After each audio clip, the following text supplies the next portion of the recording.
आणि त्याच्यावर पाणी प्या. तसं कोरं पाणी पिऊ नका. बरं ठीक आहे, नाही खायचं सकाळीच. पण सगळ्यात महत्त्वाची गोष्ट सांगते तुम्हाला. जेव्हा तुम्ही ते लाड पोटात जायची म्हणतो ना मी, तेव्हा काय करायचं माहीत आहे काय? एक गुळाचा खडा, बस एवढा, जास्त नको. तुम्हाला जास्त खायचं जास्त खा. एवढा गुळाचा खडा आणि सुंठ पावडर, घरी केलेली असते सुंठ पावडर.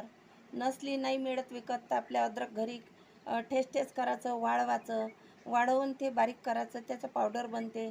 ते पावडर आपण केव्हाही चहात टाकू शकतो. आणि